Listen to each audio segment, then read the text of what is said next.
والسلام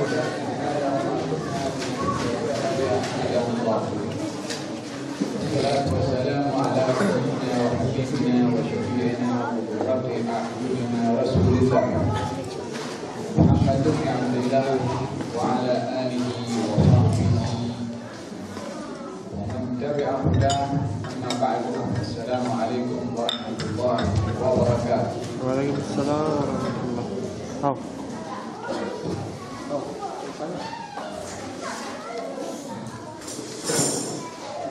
Dalam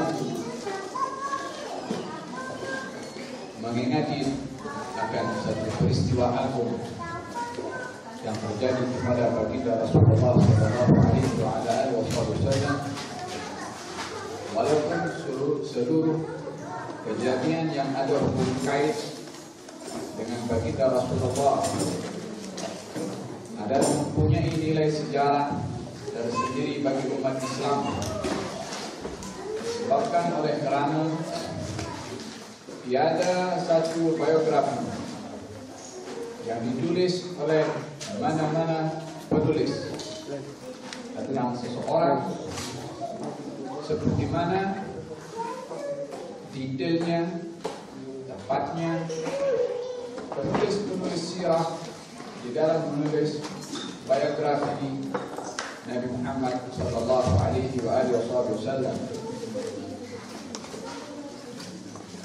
Di dalam sirah ramai para sahabat menceritakan tentang Rasulullah sampai kepada perkara-perkara yang terlalu halus tetapi tidak dilepaskan oleh sahabat untuk diperhatikan. Di antara apa yang menjadi sifat atau yang menjadi perhatian mereka para sahabat di dalam memberikan ungkapan, uraian, penjelasan tentang Rasulullah SAW kepada perkara yang sehalus mungkin adalah berkenaan dengan mereka mensifatkan Rasulullah sampai kepada peringkat menghitung jumlah bilangan rambut putih Nabi Muhammad SAW. Dalam hadis Anas bin Malik berberita, Rasulullah SAW mempunyai rambut putih antara mafraq pertengahan rambut ini yang terbelah menjadi dua, dan juga bahagian kening Nabi, dan juga bahagian janggut Nabi. Jumlah bilangan rambut putihnya itu tak lebih daripada 20 helai rambut putih. Saya bermula ada rambut putih janggut saya tak pernah menghitung pun, tak ada orang nak menghitung pada saya. Tapi yang berkait dengan Rasulullah SAW, segala sesuatunya adalah istimewa, termasuk rambut putihnya. Dihitung oleh para sahabat, satu mengatakan jumlah rambut putihnya Rasulullah 14 helai, satu pula mengatakan 17, yang lain pula yang penting kurang daripada 20. Macam mana kita nak tahu 14, 17 kurang daripada 20? Mereka itu bila mana duduk perhatian dengan semua gerak-gerik Nabi Muhammad SAW, sehingga rambut putihnya pun dikira. Alangkah telitinya mereka para sahabat kepada Rasulullah, dan dinukil apa yang mereka tahu tentang Rasulullah kepada kita melalui riwayat-riwayat hadis yang terbentang dalam kitab-kitab yang ditulis oleh ulama-ulama kita tentang Rasulullah SAW. Saya menganjurkan kepada semua komuniti Malaysia yang ada di Cardiff khususnya, yang Masya Allah nampak kesungguhan pada mereka yang hadir di sini bermula di pada pagi tadi sampai petang ini. Terus terang di first time ada program daripada pagi sampai malam, tapi kehadiran pun juga cukup ramai. Awalnya saya letih, tengok antum semua semangat, saya pun semangat juga, hilang letihnya. Saya syurkan kalau ada satu kelas yang diadakan bersama komuniti Malaysia di sini, menceritakan tentang Rasulullah Sallallahu Alaihi Wasallam, berpandukan kepada kitab yang dijadikan oleh Imam At-Tirmidzi, Syama'il Muhammadiyah, menceritakan tentang Rasulullah daripada awal sampai daripada A sampai Z, arasnya, akhlaknya, agar supaya ada satu connection antara kita dengan Rasulullah Sallallahu Alaihi Wasallam sebagai orang yang dirindui oleh Nabi Muhammad, sebagaimana pagi tadi yang saya sebutkan dalam hadis. Di situ ada golongan yang dirindui oleh Nabi Muhammad Sallallahu Alaihi Wasallam.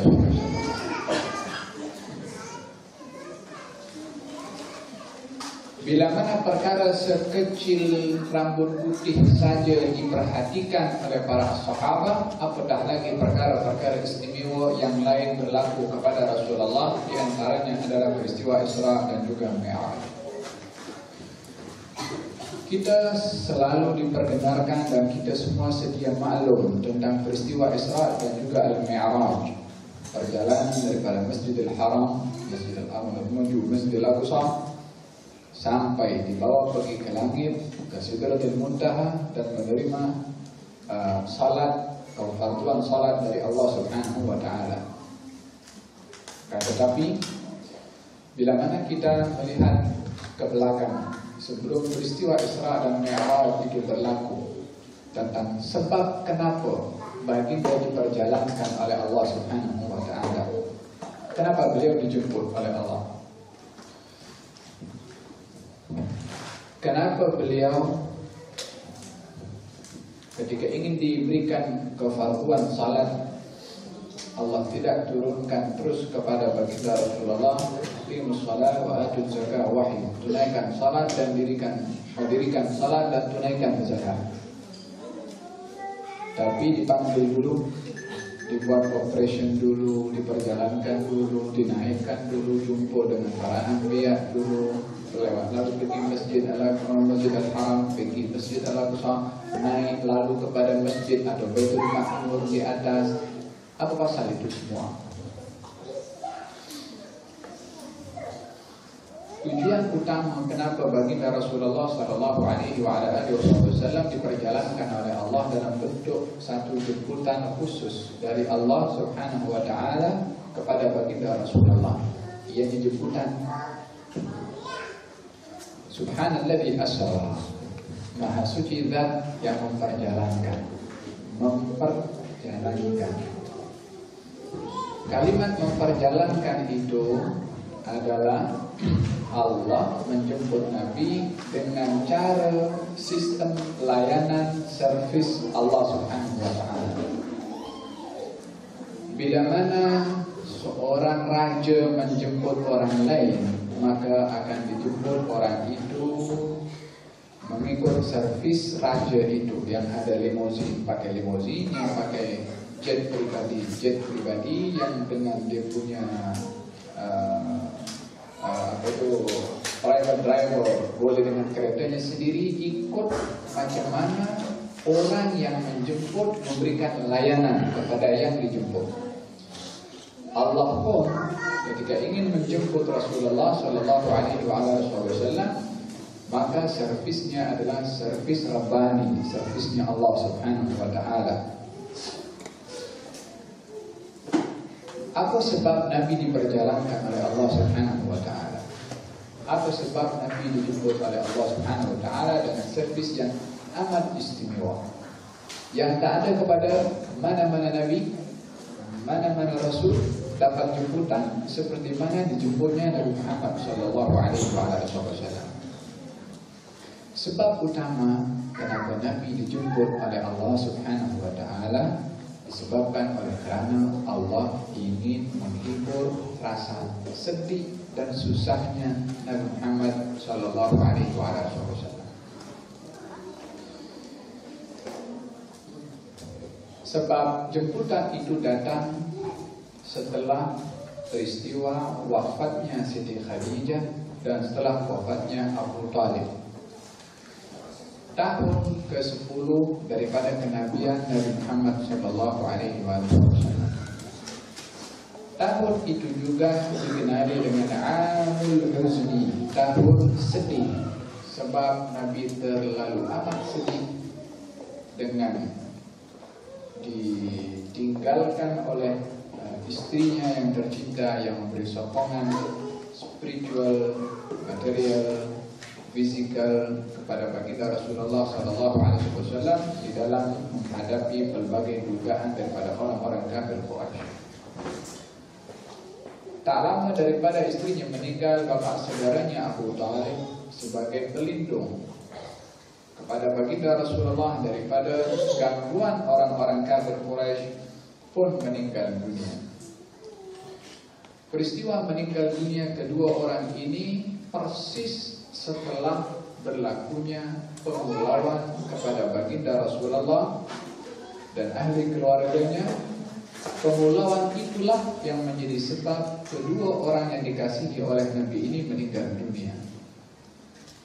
Apa yang saya maksudkan pemulauan itu adalah orang-orang kafir Quraisy memulaukan Nabi dan Bani Hashim secara amnya di sebuah tempat untuk tidak dibenarkan kepada sesiapa menjual barang makanan kepada Nabi dan Bani Hashim, menikahkan antara mereka ataupun apa jenis perhubungan, yakni kalau dengan bahasa sekarang ada memutuskan hubungan diplomatik dengan Bani Hashim.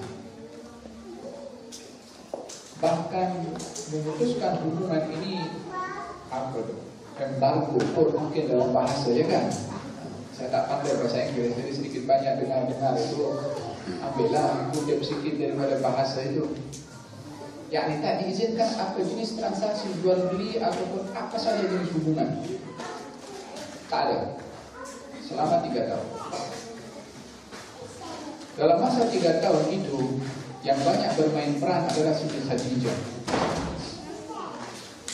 Melalui relasinya dengan peniaga-peniaga yang dahulunya memang ada hubungan dengan Siti Khadijah, menyelundupkan atau memasukkan makanan-makanan melalui laluan yang memang boleh untuk digunakan oleh Siti Khadijah, dimasukkan ke Syekh Bani Hashim untuk dapat dimanfaatkan oleh ahli keluarga Nabi makan di sana. Tetapi ianya tidak berlangsung berterusan disebabkan keterbatasan ekonomi yang ada pada Siti Khadijah, yang mana pada waktu itu tidak mampu untuk meneruskan memasukkan bahan makanan untuk keperluan Bani Hashim, yang sampai kepada satu peringkat termasuk Siti Khadijah daripada seorang jutawan wanita menjadi seorang yang makan daun-daun yang tumbuh daripada bumi karena tak ada makanan apa yang boleh dimakan. Dalam masa 3 tahun itu, Siti Khadijah yang sakit dan termasuk Abu Talib yang sakit, setelah diangkatnya atau setelah terbatalnya embargo itu disebabkan oleh karena baginda Rasulullah memberitahukan kepada orang Quraisy, kepada Abu Talib, wahai bapak saudaraku, beritahu kepada mereka kalau perjanjian itu, mereka dahulu punya sistem perjanjian untuk embargo itu, ada kulit yang tulis sebagai satu kenyataan larangan untuk berhubungan dengan keluarga Bani Hashim dan disain oleh orang-orang pembesar Quraisy, diletakkan di sebuah kotak di Ka'bah dan kotak itu dikunci dan tak ada seorang pun yang dibenarkan untuk membuka. Kata baginda Rasulullah, isi perjanjian itu sudah habis dimakan oleh anai-anai, sudah tak relevan lagi, sudah tidak ada lagi embargo itu sebab tak ada tulisannya. Semuanya dimakan oleh anai-anai daripada kulit itu kecuali tulisan Bismillahumma. Orang-orang Arab jahiliyah dahulu bila mana nak menuliskan surat akan dimulai dengan Bismillahirrahmanirrahim. Kata baginda Rasulullah bagi tahu kalau semua perjanjian itu sudah terbatal disebabkan oleh kerana anak-anak sudah makan kecuali tulisan Bismillahirrahmanirrahim. Kata Abu Talib mengatakan betul. Kata baginda Rasulullah betul. Abu Talib percaya kepada baginda Rasulullah karena tak pernah baginda Rasulullah berdusta kepada Abu Talib.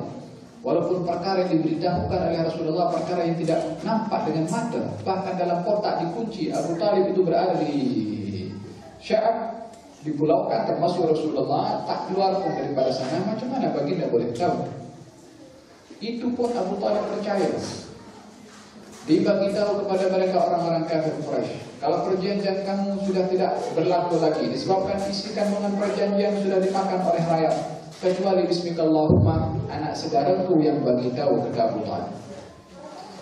Kata mereka orang Quraisy yang menafikan apa yang dikatakan oleh Abu Talib, memberikan syarat, aku akan buka kotak itu.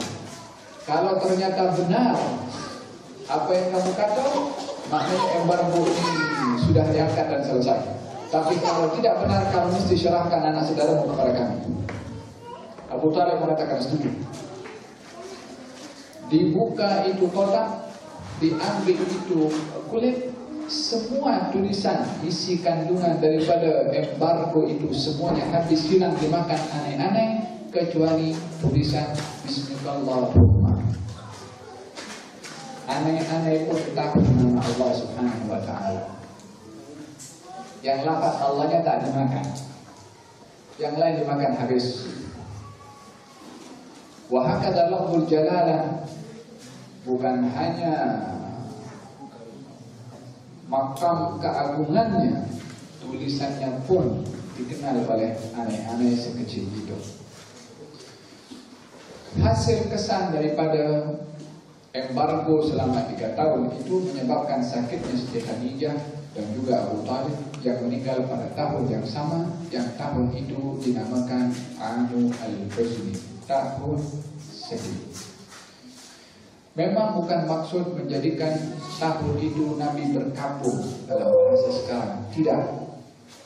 Tapi dinamakan Anu Al-Huzni, tahun kesedihan, disebabkan oleh kerana 2 orang daripada yang dikasihi oleh Nabi meninggal dunia, dan sebab utamanya juga terhalangnya misi dakwah Nabi Muhammad sallallahu alaihi wasallam. Maka masa Nabi susah ini susah yang pertama yang dialami oleh Rasulullah, yang pada akhirnya dihibur oleh Allah. Susah yang kedua, setelah baginda tidak mendapati ruang di Mekah untuk berdakwah, Nabi berhijrah ke Taif. Di Taif mendapati satu respon yang lebih teruk daripada orang Mekah. Dengan dilontar, dengan diberli, itu orang sepanjang perjalanan kanan dan kiri berbaris, kanak-kanak, dewasa, wanita, sepanjang jalan. Yang melontari kepada Nabi sallallahu alaihi wasallam sementara Zaid bin Harithah melindungi Rasulullah daripada kanan, kiri, depan, belakang untuk mengelak daripada pukulan, kerikil atau batu-batu yang dilontarkan oleh orang-orang Taif kepada baginda Rasulullah. Keluar daripada Taif, Allah Subhanahu wa Ta'ala menghantarkan malaikat penjaga gunung agar supaya malaikat itu diizinkan mencampakkan gunung itu kepada orang-orang Taif. Seperti mana gunung pernah diangkat di zaman Nabi Musa. Dalam Al-Quranul Karim Allah Subhanahu wa Ta'ala, ketika kami Allah mengangkat fawqahum Tura, gunung Tur, kepada Bani Israel, itu gunung diletakkan di atas mereka Bani Israel yang ingkar kepada Allah Subhanahu wa Ta'ala. Ketika disuruh sujud oleh Allah Subhanahu wa Ta'ala, tak mahu, Allah angkat itu gunung diletakkan di atas. Nak sujud tak nak, terus dikebumikan di bawah gunung sekali. Oleh karena demikian Bani Israel Ketika diletakkan gunung di atas itu, just tunggu saja perintah mereka lawan apa yang Allah suruh, Allah akan jatuhkan. Mereka bila mana disuruh sujud itu sujud dengan dahi sebelah sini. Matanya satu tengok keluar. Dan hingga hari ini bahagian daripada sujud mereka Bani Israel dengan dahi sebelah. Pasar mata tengok kepada gunung. Ketika buat itu, gunung itu diangkat oleh Allah Subhanahu wa Ta'ala kepada Bani Israel. Hal yang sama ditawarkan oleh malaikat kepada Rasulullah untuk mengangkat gunung dan mencampakkan kepada mereka. Baginda tidak mengizinkan, maka baginda berdoa, Allahumma hdi qaumi fa innahum la ya'lamun. Ya Allah, berilah hidayah kepada kaum aku, sesungguhnya mereka tidak membawa kepada agama aku ini. Satu sikap yang gentle dan perasaan atau rahmat yang luar biasa menyikapi kepada orang yang melontari, mengusir, menghina, memaki kepada Rasulullah dengan sifat belas kasihan dan kasih sayang. Kalau agaknya kita yang ditawarkan macam itu oleh malaikat itu 2 gunung. Kalau kamu izinkan ya Rasulullah 2 gunung ini aku akan campakkan kepada mereka, aku akan campakkan. Kalau kita bagi angkat 5 gunung, campakkan kepada mereka. Jangan buat. Tapi tidak kepada Rasulullah sallallahu alaihi wasallam. Rahmatul kulluh. Jiwanya dipenuhi dengan rahmat, termasuk kepada orang-orang yang memusuhi kepada Rasulullah sallallahu alaihi wasallam. Saya harapkan dzurriyyah daripada mereka orang yang melontari itu golongan orang-orang yang membela kepada agama aku ini dikabulkan, direalisasikan oleh Allah Subhanahu wa Ta'ala daripada harapan dan doa Rasulullah.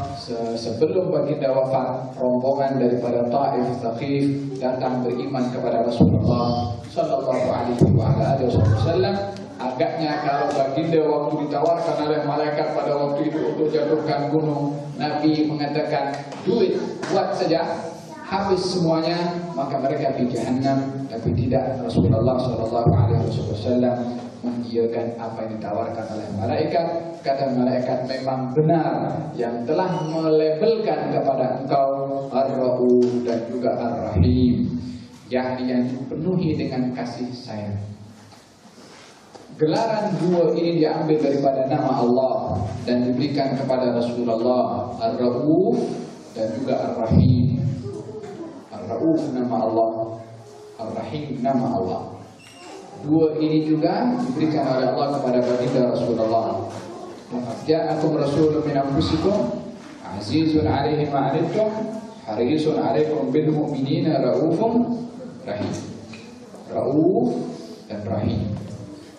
Rauf itu rahmat yang Rauf membawa rahmat dengan mendatangkan segala jenis kebaikan. Ar-Rahim membawa rahmat dengan menolak dengannya segala keburukan. Itu 2 perkara yang diberikan oleh Allah kepada baginda Rasulullah, karena kedua-duanya itu ada kepada baginda Rasulullah sallallahu alaihi wasallam. Daripada Taif nak kembali ke Mekah sebab tidak mendapatkan sambutan yang baik.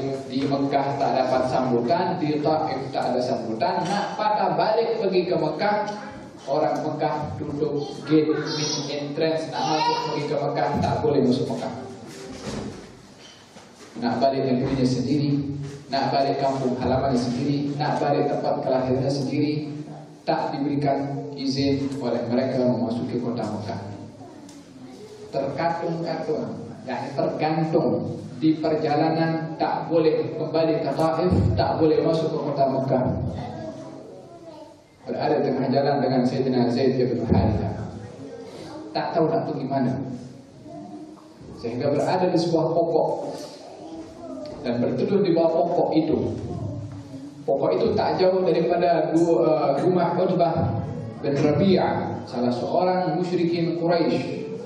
Melihat daripada rumahnya Utbah, Rasulullah sallallahu alaihi wasallam bersama Zaid bin Harithah yang dilumuri dengan darah pada tubuh badannya, kesan daripada lontaran itu berduduk dan berehat di bawah pokok dalam keadaan menahan kesakitan. Utbah bin Rabi'ah menghantarkan seorang bernama Addas membawa anggur.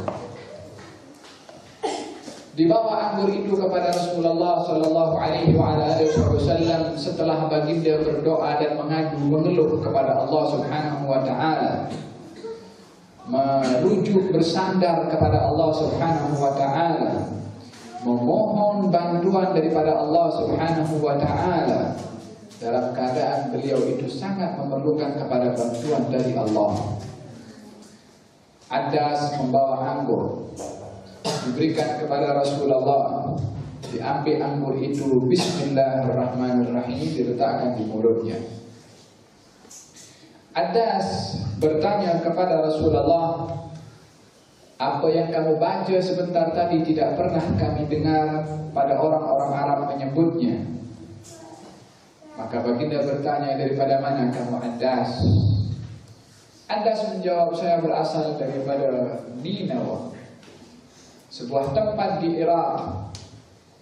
Kata baginda Rasulullah, Ninawa adalah satu negeri saudara saya dahulu, yaitu Yunus bin Matta. Nah, yakni Nabi Allah Yunus alaihissalam.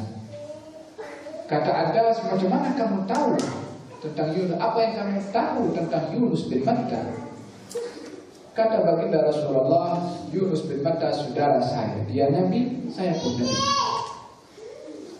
Addas yang dalam perjumpaan singkat dengan Rasulullah pada waktu itu mengulurkan tangannya, asyhadu an la ilaha illallah wa annaka Rasulullah. Subhanallah.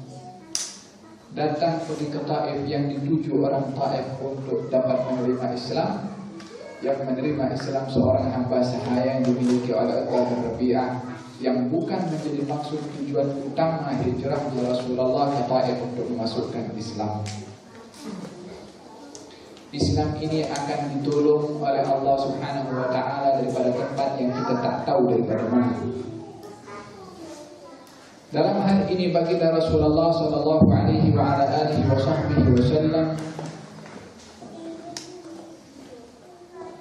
ketika ditolak untuk mendapatkan sambutan daripada Taif, didapati Addas menerima Islam, dan golongan jin yang sedang menunggu kedatangan Rasulullah pun juga masuk kepada agama Rasulullah Sallallahu Alaihi Wasallam. Bila mana manusia tidak mahu menerima ajaran Allah, Allah akan hantarkan segolongan untuk dapat menerima dan membantu dan menurut agama Allah. Ini agama tak perlu kepada kita, tapi kita perlukan kepada agama. Ini agama Allah janjikan untuk ditolong. Ini agama Allah janjikan akan tersebar. Ini agama dijanjikan untuk masuk ke setiap rumah yang mana ada di atas muka bumi ini. Kita tidur, kita bergerak, kita berdakwah, kita senyap, kita tak buat apapun juga, agama pasti akan tersebar kemana-mana. Demikian janji Rasulullah Sallallahu Alaihi Wasallam, "Ma min baiti badarin, wala hajarin, illa sayadkhulu dini abiki." Tidak ada rumah yang terbuat daripada batu ataupun daripada kayu, melainkan rumah itu akan dimasuki oleh ayahmu, wahai Fatimah. Ini sudah satu ketetapan yang Allah sudah akan janjikan dan menyatakan. Hanya kalau kita tidur, agama ini tersebar, kita pun tetap tidur sampai di sana kita tidur. Tidak ada saham dalam pembelaan kepada agama ini. Agama tetap marfu, akan terangkat sentiasa, dan kita akan berada di bawah kalau kita tidak membawa kepada agama ini. Jin yang menerima dakwah Rasulullah sallallahu alaihi wasallam, "Qul uhiya ilayya annahu istama'a nafarun minal jinni faqalu inna sami'na Qur'anan 'ajaba yahdi ila ar-rusydi fa'amanna bihi wa lan nusyrika bi rabbina ahada wa annahu ta'ala jaddu rabbina mattakhadha sahiban wala walada Itu Quran turun menceritakan tentang golongan jin yang beriman kepada Rasulullah di saat manusia tidak mau beriman. Di saat manusia kufur kepada Allah, Allah hantarkan makhluk jin untuk beriman kepada Rasulullah sallallahu alaihi wasallam. Baginda yang tersekat di tengah, tak boleh nak ke Taif, tak boleh pula nak kembali ke Mekah, sehingga masuk ke Mekah menggunakan apa istilahnya, di bawah jaminan, dalam bahasa Arab itu lagi siasi. Kalau apa itu orang yang tak boleh masuk negara orang kecuali dengan di bawah itu apa namanya, suaka politik. Demikian yang berlaku kepada Rasulullah bila mana nak masuk ke kampung halaman. Kalau orang suaka politik itu negara orang, ini negara sendiri, di bawah jaminan seorang bernama Mut'im ibn Adi, baru diizinkan di situ Rasulullah masuk. Tetapi tak boleh buat apa, tak ada ruang untuk Nabi berdakwah. Datang jemputan dari Allah, peristiwa Isra dan juga Mi'raj.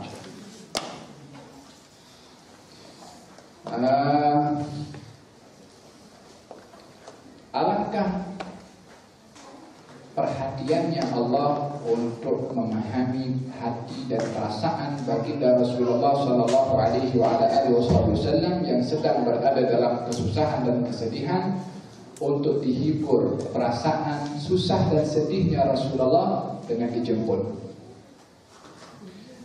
Kalau tadi kita bahaskan tentang surat Al-Kahfi, saya katakan salah satu sebab utamanya surat itu turun di Mekah adalah untuk menghibur Nabi SAW. Itu pada masa juga antara hiburan yang pertama, yaitu berupa turunnya surat Al-Kahfi, dan hiburan yang teristimewa bagi baginda Rasulullah, perjalanan Isra dan juga Al-Mi'raj. Di dalam Al-Quranul Karim, Allah menunjukkan bagaimana Allah amat concern dengan perasaan Nabi Muhammad SAW. Kita berbicara bahasa perasaan atifiyah, emosional, yakni perasaan yang mana mengajarkan kepada kita bagaimana kita supaya ada hubungan dengan Rasulullah melalui perasaan. Sebab Allah amat concern dengan perasaan Rasulullah. Kalau tadi ketika sedih diturunkan surat Al-Kahfi, surat Yusuf diturunkan ketika Nabi sedih, surat Al-Isra, perjalanan Isra dan Mi'raj diturunkan untuk menghibur ketika Nabi susah. Bahkan kepada peringkat-peringkat yang baginda Rasulullah itu menyimpan satu perasaan di dalam hatinya yang tak terungkap, Allah pantau perasaan itu dan juga diungkapkan oleh Allah Subhanahu wa ta'ala. Yang punya perasaan Nabi, yang menyimpan itu Nabi, tapi yang mengungkapkan Allah Subhanahu wa ta'ala. Salah satunya adalah peristiwa perubahan qiblat daripada Masjidil Aqsa kepada Masjidil Haram, kepada Ka'bah. Nabi ketika di Mekah menghadap kepada Masjid Al-Aqsa. Ketika berhijrah ke Madinah 17 bulan, yang kita berada di bulan Sya'ban atau awal bulan Sya'ban, yang mana berlakunya perubahan qiblat itu adalah di bulan Sya'ban. Setelah 17 bulan Nabi berhijrah daripada Mekah ke Madinah. Apa sebab turunnya perubahan qiblat? Perasaan Nabi. Nabi ketika di Mekah solat menghadap Masjidil Aqsa, pada masa yang sama menghadap kiblat. yakni kalau ini Masjidil Aqsa, ini adalah Ka'bah. Nabi solat di sini, dia hadap kiblat Ka'bah, pada masa yang sama menghadap ke Baitul Aqsa. Madinah berada di tengah sini. Ketika Nabi hijrah ke Madinah, dia menghadap kepada Masjidil Aqsa, membelakangi kepada Al-Qiblah atau Ka'bah. Nabi nak menghadap kepada kiblat yang dijadikan oleh Allah untuk Nabi Ibrahim, tapi tak berani nak bercakap, disimpan di dalam hati, tapi nak berpindah. Maka hari-hari Nabi tengok matanya itu naik turun pergi ke langit. Allah turunkan wahyu suruh ubah kiblat sehingga ke tempat di Masjid Al-Qiblatain. Bagi mereka yang sudah pergi ke haji, Masjid Al-Qiblatain namakan dua kiblat disebabkan oleh kerana baginda Rasulullah ketika sholat pada waktu sholat zuhur atau sholat asar, baginda Rasulullah matanya naik ke atas, turun bawah, matanya naik atas, turun bawah. Ini bahasa mata. Mata ini punya bahasa ungkapan daripada apa yang disimpan di dalam bahasa perasaan. Allah turunkan ayat yang menyentuh tentang perasaan Nabi Muhammad SAW. Qad nara taqalluba wajhika fis sama' falanwalliyannaka qiblatan tardaha fawalli wajhaka syatral masjidil haram. Kami Allah dah tengok macam mana mata engkau naik turun ke langit yang turun. Kami akan arahkan, hadapkan wajahmu ke kiblat yang kamu suka, yang kamu ridha, yang kamu puas. Itu suka, puas dan ridha bahasa apa? Feeling. Bahasa perasaan. Fawalli wajhaka syatral masjidil haram. Hadapkan wajahmu ke Masjidil Haram. Ya salam. Berlakunya perubahan kiblat itu di saat Nabi dalam salat. Kau tunggu selepas salat, assalamualaikum warahmatullahi wabarakatuh, assalamualaikum warahmatullahi wabarakatuh. Next salat menghadap kepada Ka'bah. Dan diturunkan pada saat Nabi salat. Pasalat diturunkan saat Nabi salat. Sebab perasaan Nabi pada waktu itu sudah teramat kuat sehingga menggerakkan matanya naik turun untuk menghadap kepada kiblat. Allah tak tunda nak kabulkan apa yang Nabi hajarkan kepada Allah. Bagi waktu itu juga hadap kepada kiblat terus berpusing 180 derajat daripada menghadap kepada Baitul Maqdis menuju kepada Ka'bah di saat Nabi berada dalam keadaan salat. Jadi berpusing. Macam mana berpusing? Berbagai tafsiran yang dikatakan. Kalau menghadap ke situ, ya, Nabi akan berpusing 90 derajat dan Nabi akan bergerak ke hadapan. Sahabat pun yang berada di saf yang pertama pun ikut berpusing, yang berada di saf terakhir ikut berpusing sehingga terus kembali ke hadapan.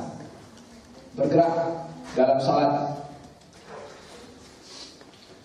Kita dalam mazhab Syafi'i tak boleh bergerak dalam 3 kali berturut-turut.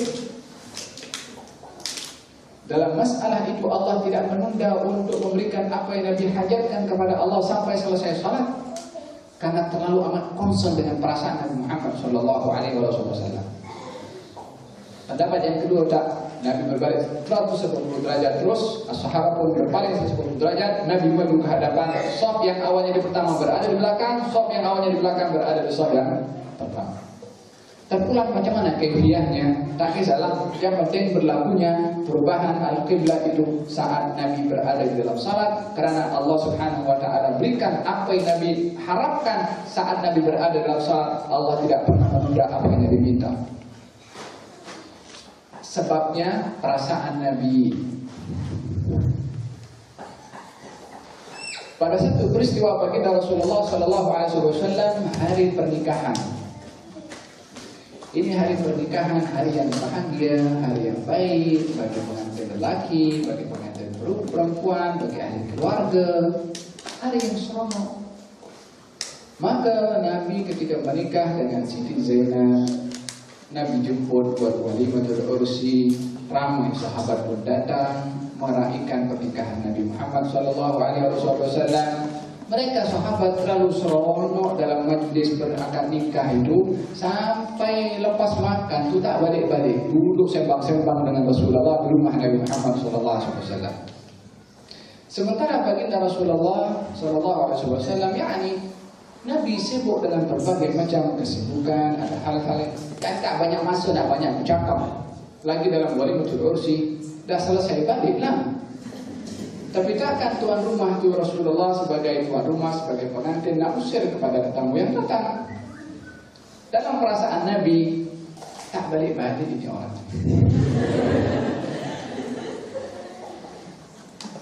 Allah Subhanahu wa taala yang tahu apa yang ada dalam perasaan Rasulullah SAW, turunkan Al-Quran Al-Karim. Menegur kepada mereka yang tak tahu itu, wa idza ta'imtum fantashiru wa la musta'nisina li hadith inna dzalikum kana yu'dhin nabiyya fa yastahyi minkum. yastahi minal haq. Kalau kamu dah makan, balik sana. Allah yang usir mereka, halau mereka balik. Wa idza ta'imtum fantashiru. Kalau sudah makan, bertebarlah kamu, baliklah kamu. Wala musta'nisina bihadith. Nabi itu tak terlalu seronok untuk banyak sembang-sembang, karena sudah banyak masa yang kamu dah ambil dengan Rasulullah. Inna dzalikum kana yu'dhin nabiyya. Perbuatan kamu duduk sembang lama-lama dalam acara itu mengganggu perasaan Nabi. Nabi segan nak tegur kepada kamu. Wallahu la yastahi minal haq. Allah tak segan nak tegur kepada kamu. Diusir oleh Allah Subhanahu wa taala. Sampai sedemikian Rasulullah yang ada di dalam hatinya pada waktu itu sebagai tuan rumah segan nak bagi tahu balik. Allah turunkan ayat Quran untuk halau mereka balik, untuk menjaga perasaan Nabi, sebab keberadaan mereka lama di rumah Nabi mengganggu perasaan Nabi, menyakiti perasaan Nabi adalah menyebabkan Allah Subhanahu wa taala akan murka kepada mereka. Ini Nabi bukan calang-calang Nabi, ini kekasih aku. Ini orang yang termulia di antara sekian makhluk aku. Ini orang yang apa kehendaknya aku akan penuhi. Wala sawfa yu'tika rabbuka fatarda. Hakala Allah Subhanahu wa taala menyikapi kepada Nabi Muhammad sallallahu alaihi wa ala alihi wasallam. Maka akhirnya mereka pun balik juga.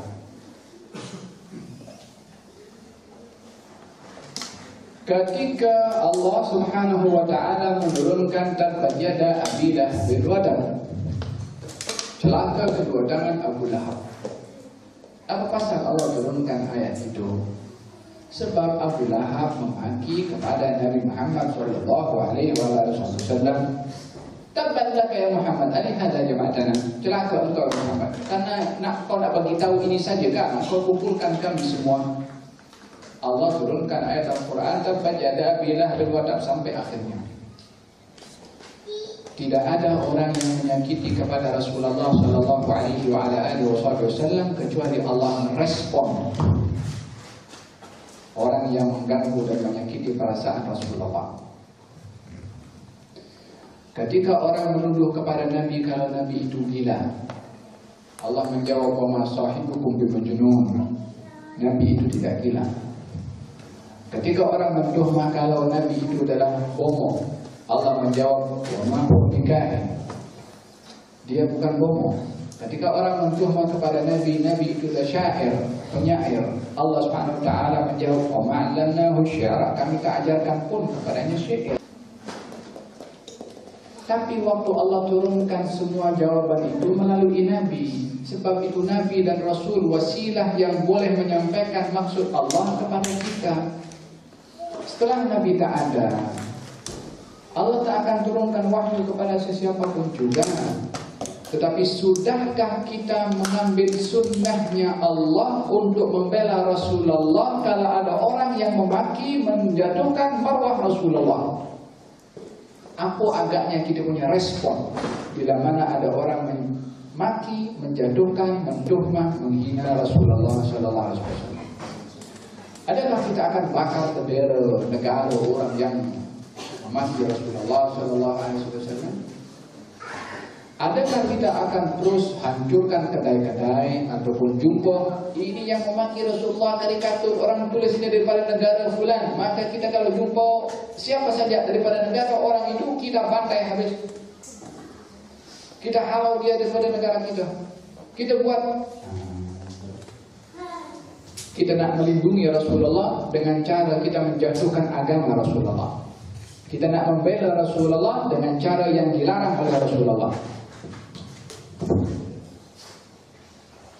Dan lebih pelik lagi kalau ada orang yang bila mana ada orang menghina, menjatuhkan marwah Rasulullah, tidak tergores perasaannya. Biasa saja. Itu kebebasan ideologi, kebebasan orang mengungkapkan, mengekspresikan pandangannya. Kepala otak ni. Ini orang yang perasaannya itu dijaga oleh Rabbul Alamin Subhanahu wa ta'ala.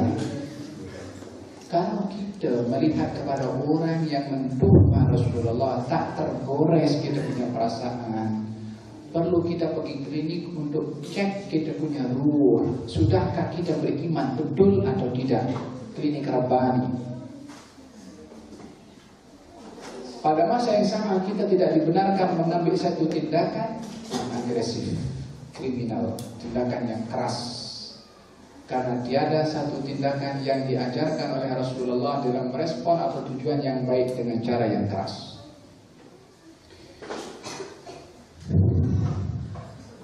Dalam perjanjian Sulhul Hudaybiyah, ini kita pusing sikit, jadi tak sampai seratan merahnya. Dalam perjanjian damai Sulhul Hudaybiyah, baginda Rasulullah SAW keluar daripada Madinah untuk umrah di bulan Dzulqa'dah bersama dengan ramai kaum muslimin. Sampai di kawasan Hudaybiyah, baginda tidak diizinkan oleh musyrikin Quraisy untuk melangsungkan perjalanan umrah. Kalau diteruskan akan berlaku pertumpahan darah.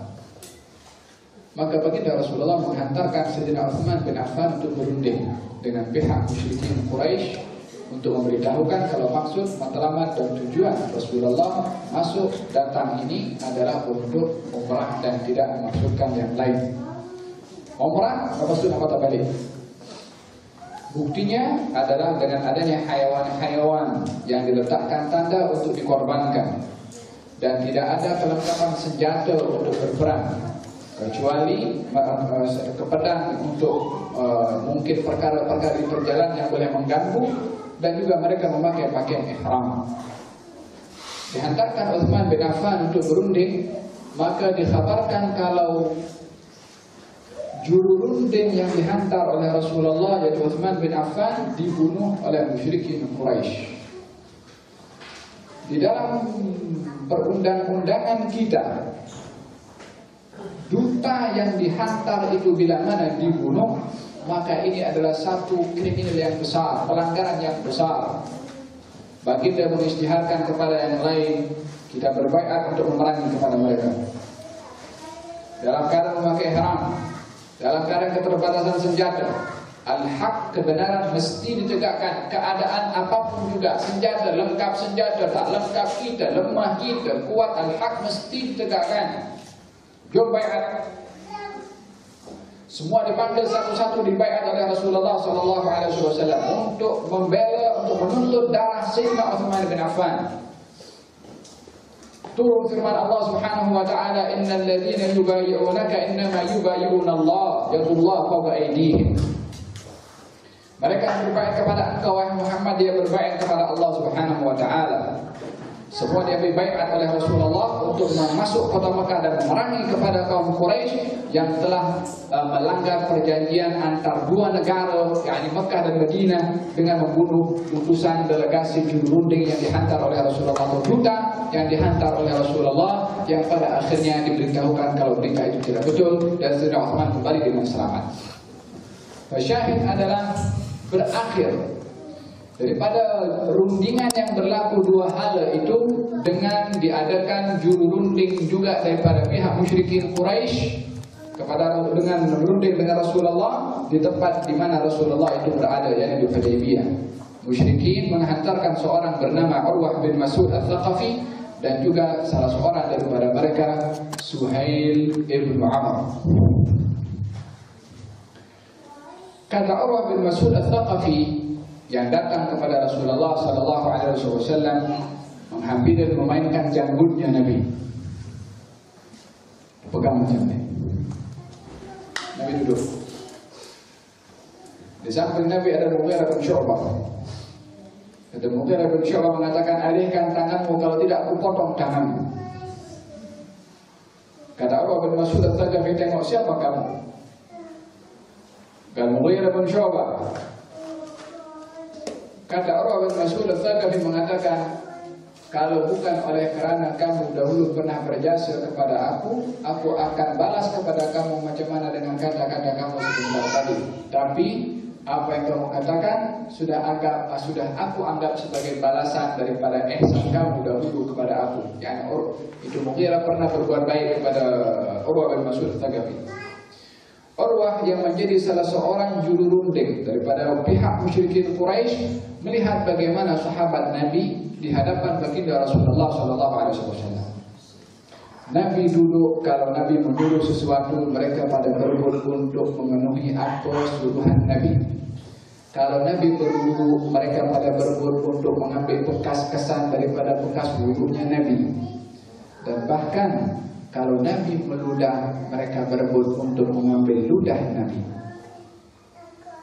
Urwah bin Mas'ud ketika balik jumpa dengan orang-orang Quraisy, dia beritahu, ya kaum, wahai kaum aku dah pusing bagaimana-mana dah. Aku dah jumpa Kisra di Persia, aku dah jumpa Kaisar di Romawi. Aku tak pernah tengok orang yang mengagungkan, memuliakan orang lain seperti mana aku tengok sahabat Nabi Muhammad mengagungkan, memuliakan kepada Nabi Muhammad.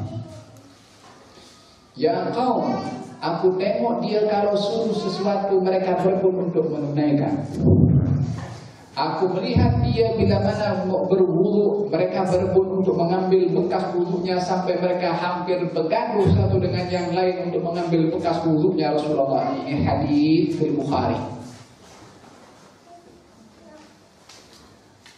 Aku tidak melihat dia meludah, melainkan mereka akan berebut untuk mengambil bekas atau ludahnya itu. Ini ludahnya orang pernah pergi ke langit, bukan pergi langit, menembusi kepada tempat yang tak ada mana-mana makhluk yang tahu. Ini ludah yang menyebabkan mata orang seperti Sayyidina Ali yang sakit mata diludahi akan sembuh matanya dengan ludah Nabi Muhammad SAW. Ini ludah yang menyebabkan luka patukan ular kepada kaki Sayyidina Abu Bakar As-Siddiq ketika dipatuk oleh ular disembuhkan dengan ludah Nabi Muhammad SAW. Ini ludah orang yang teramat istimewa. Kita tidak melihat daripada zahirnya macam ludah kita yang kotor.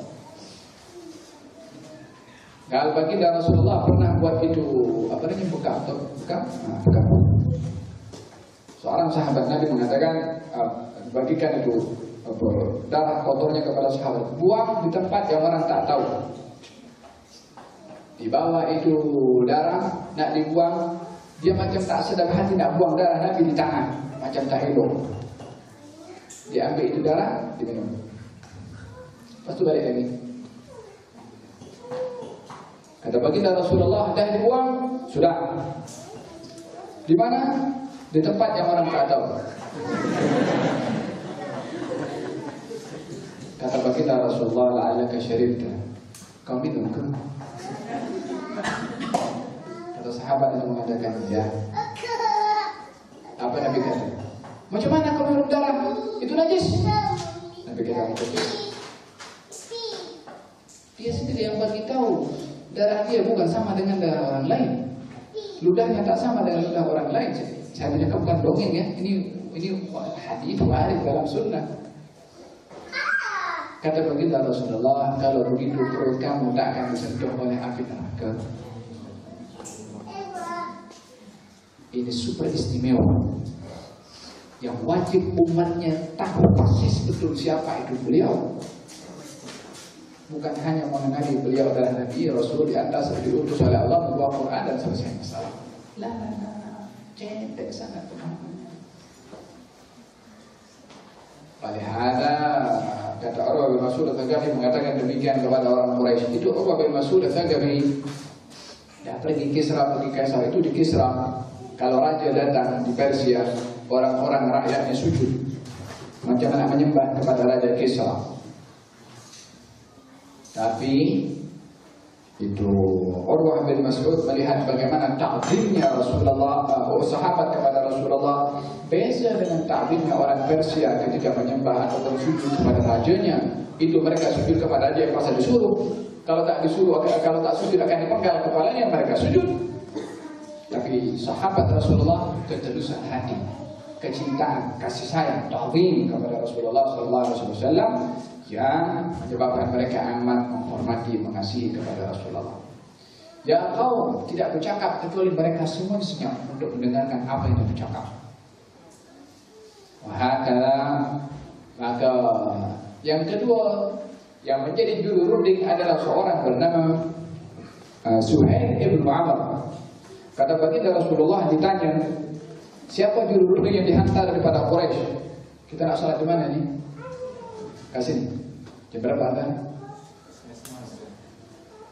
Ditanya oleh Rasulullah, siapa juru runding yang dihantar daripada orang Quraisy? Diberitahukan kalau orang itu bernama Suhail ibn Amr.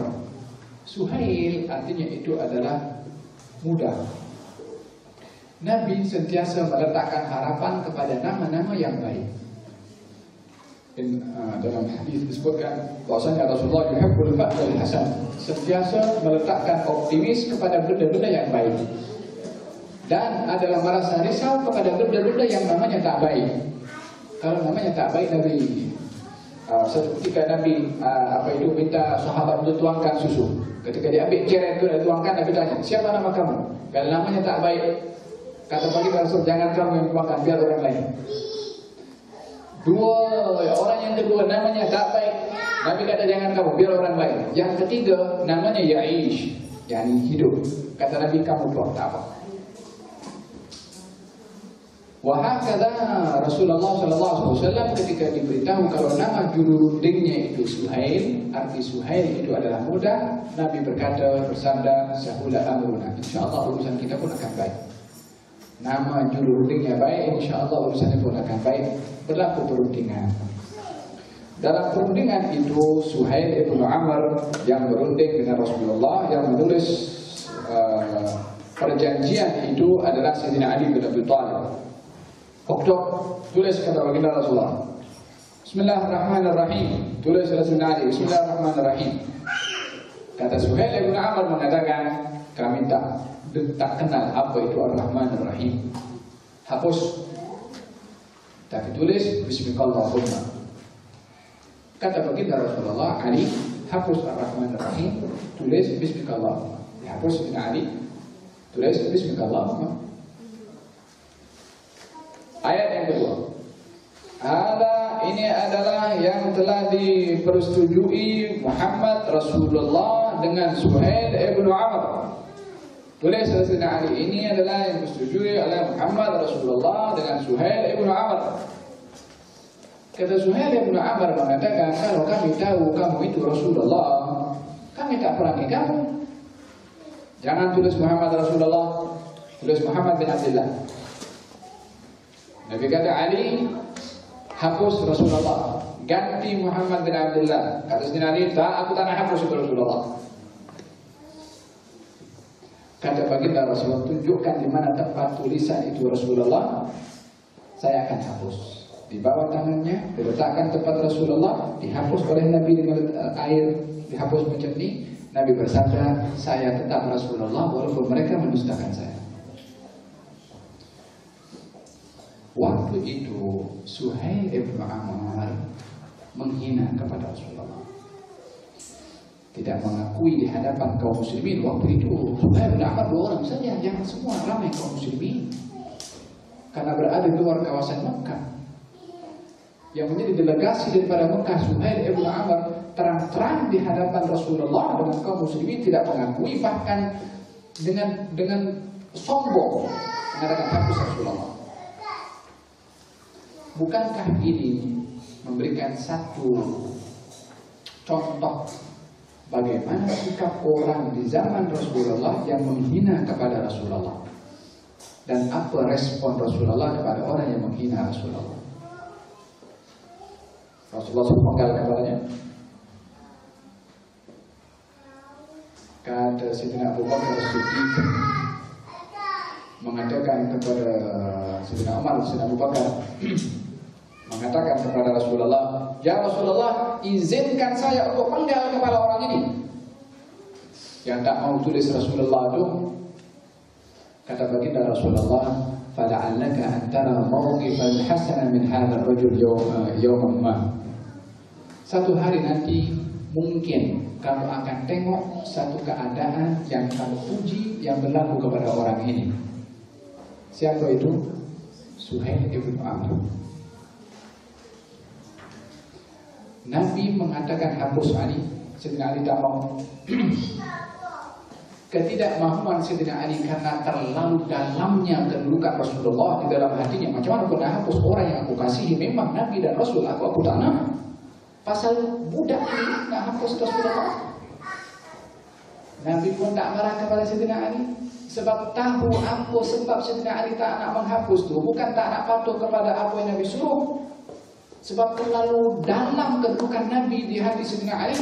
Maka Nabi tunjukkan kepada aku di mana tempatnya. Ambil ayat dihapus. Tulis Muhammad bin Abdullah.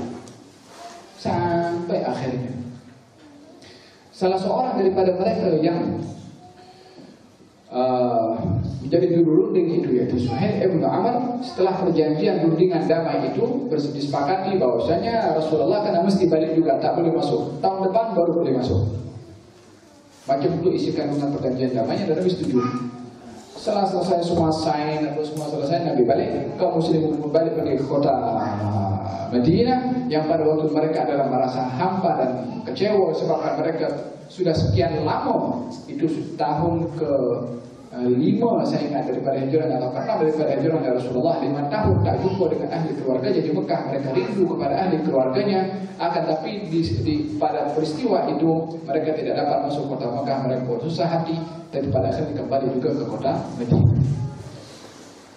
Waktu Hajjatul Wada pada tahun ke-9 atau ke-10 daripada hijrah Nabi SAW, yang pada waktu itu Nabi mengajak seluruh kaum muslimin untuk ikut bersama dengan Rasulullah dalam haji, supaya mereka dapat menyaksikan bagaimana Nabi haji, tentang ihramnya macam mana, sa'inya macam mana, tawafnya macam mana, di Arafahnya macam mana, di Minanya macam mana, di Muzdalifah macam mana. Diajarkan oleh Nabi dengan Nabi sendiri pergi ke haji dan dihadiri oleh hampir 100.000 orang ikut bersama dengan Rasulullah SAW. Maka pada waktu itu baginda Rasulullah ketika berada di Mina dan mencukur rambutnya untuk tahallul, maka baginda Rasulullah mengambil bahagian daripada rambutnya, setelah dipotong dibagikan kepada fulan, maka dibagikan oleh kaum sahabat yang berada di sini. Potong sebelah sini, ambil lagi, diberikan kepada si fulan. Itu tidak ada satu helai daripada rambut Nabi Muhammad SAW yang jatuh ke tanah, kecuali mereka pada berebut untuk mengambil rambut Nabi Muhammad SAW. Salah satu daripada mereka yang berebut nak mengambil rambut itu Suhail bin Amr. Kata Sayyidina Abu Bakar mengatakan, "Dagatu hada, aku pernah nampak orang ini dulu yang tak nak tulis Rasulullah. Hari ini berembut sehelai rambut Nabi, menarik dengan satu sahabat yang lain, hanya satu helai daripada rambut Nabi Muhammad SAW." Apa agaknya kalau Nabi ketika ditawarkan oleh Sayyidina Umar, "Ya Rasulullah, izinkan saya penggal kepala orang ini." Kalau agaknya dibunuh oleh Sayyidina Umar pada waktu itu, Suhail bin Amr akan dicampakkan ke dalam neraka. Tapi hikmah Rasulullah, kebijaksanaan Rasulullah di dalam menyikapi orang-orang yang kurang ajar kepada Rasulullah menjadi sebab hidayahnya orang yang kurang ajar daripada benci menjadi kasih kepada Nabi Muhammad SAW, sehingga rambutnya pun menjadi bahan rebutan oleh Suhail bin Amr dan sahabat Nabi yang lain. Zakatu hada, kata Sayyidina Abu Bakar, tapi ingat orang ini dulu macam mana tak mau tulis Rasulullah, kali ini berebut untuk mengambil rambut Nabi Muhammad SAW. Kali Sayyidina Khalid ibn Walid radhiyallahu anhu arda, ketika dalam satu peperangan, kemudian songkoknya itu jatuh di tengah-tengah peperangan, maka Khalid ibn Walid terus masuk ke dalam tengah-tengah medan perang kaum musyrikin untuk mengambil songkoknya sahaja. Ambil songkok, patah balik ke sofnya. Kata sahabat yang lain mengatakan, "Kita taktulak saya Khalid. Wahai Khalid, kamu hampir mencelakakan diri kamu sendiri." Dan kata Khalid itu, sahabatnya Khalid mengatakan, "Kamu masuk dalam ambil songkok je." Kata Khalid, itu bukan sembarang songkok, itu songkok di dalamnya ada rambutnya Rasulullah. Tidak berperang dalam satu peperangan kecuali saya akan bawa songkok itu dan saya letakkan rambut Nabi Muhammad SAW. Sayyidina Uthman bin Affan, Rasulullah disuruh letakkan di mulutnya Sayyidina Uthman bin Affan. Kenapa? Biasanya kalau ditanya oleh malaikat boleh jawab betul. Hanya mereka para sahabat menyikapi kepada Rasulullah SAW. Semuanya diperhatikan, semuanya dijaga. Bahkan hingga hari ini, kalau kita pergi ke Turki, kita pergi ke Mesir, kita akan nampak janggutnya Rasulullah disimpan. Kita nampak tempat celaknya Rasulullah disimpan. Kita nampak jubahnya Rasulullah disimpan. Kita nampak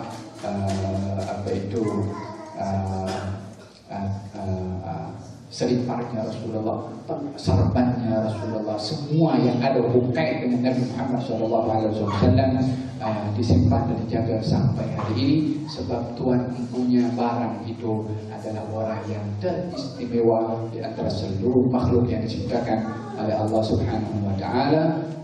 Demikian hikmah ataupun sebab kenapa Nabi SAW diperjalankan dalam peristiwa Isra dan Mi'raj. Tujuannya adalah untuk menghibur hati dan perasaan baginda Rasulullah SAW. Giliran kita untuk menjaga hati beliau, untuk menjaga perasaan beliau, dengan apa? Dengan macam mana Allah menjaga perasaan dan hati beliau adalah giliran dan tanggung jawab kita untuk menjaga hati dan perasaan beliau dengan mengasihinya, meneladani akhlaknya, cintai kepadanya, dan juga berusaha apa yang buat beliau gembira kita buat, yang buat beliau susah hati jangan kita buat. InsyaAllah mudah-mudahan Allah Subhanahu Wa Taala berkati majelis kita pada malam hari ini, peristiwa Isra dan Mi'raj yang tentunya adalah itu satu jemputan khusus dari Allah kepada baginda Rasulullah. Mudah-mudahan Allah Subhanahu Wa Taala memberikan kepada kita rahasia Isra dan Mi'raj untuk sentiasa ketika berada di dalam salat kita mendapatkan bahagian daripada rahasia Isra dan juga Mi'raj, karena salat adalah merupakan mi'raj hubungan kita dengan Allah Subhanahu wa Ta'ala. Allahumma jama'na hadza jam'an marhuma tafarraqana min ba'dihi tafarraqan ma'suma wa la taj'alna wa la minna wa la hawalaina syaqiyyan wa la mahruma. Allahumma nas'aluka ridhaka wal jannah wa na'udzu bika min sakhatika wan nar. Allahumma nas'aluka hubbaka wa hubba rasulik warzuqna 'amalan yuqarribuna ila hubbika ya rabbal alamin. Allahumma arhamna warḍa 'anna, Allahumma arḍa 'anna, Allahumma arḍa 'anna, Allahumma arḍa 'anna waj'alna min ibadika salihin al-muqbilin 'alaika alladhina akramtahum bil taqwa ya arhamar rahimin ya arhamar rahimin ya arhamar rahimin. Sallallahu alaihi wasallam Muhammad wa ala alihi wasallam. Alhamdulillahirabbil alamin. Wassalamualaikum warahmatullahi wabarakatuh. Apa yang saya masukkan sebentar tadi berkenaan dengan kelas Syama'il Muhammadiyah adalah di depan antum semua di sini Syekh Zain Abduh. Beliau adalah salah seorang yang belajar daripada Hadramaut, ke tempat yang dahulu saya pun belajar di tempat yang sama daripada Syekh Habib Umar Muhammad bin Salim bin Habib. Peluang bagi antum semua untuk membuat kelas dengan beliau, dan saya insyaAllah akan cuba jalankan kepada beliau untuk boleh buat kelas dengan antum walaupun sebulan sekali, dengan tidak mengganggu acara kesibukan belajar di university. Sebulan sekali kenali nabimu, tidak buat tertajuk kenali nabimu melalui kitab Syama'il Muhammadiyah, maka kita akan mendapatkan kemanisan hubungan dengan Rasulullah yang tidak akan menyesal kenapa tak dari dulu kita buat kelas macam ini. InsyaAllah mudah-mudahan saya berdoa mudah-mudahan dapat diterima cadangan saya dengan semua yang hadir di sini dipikirkan dan juga ada kesinambungannya, dan InsyaAllah di masa akan datang saya akan datang lagi untuk meneruskan atau mengkhatamkan kitab itu InsyaAllah. Alhamdulillah.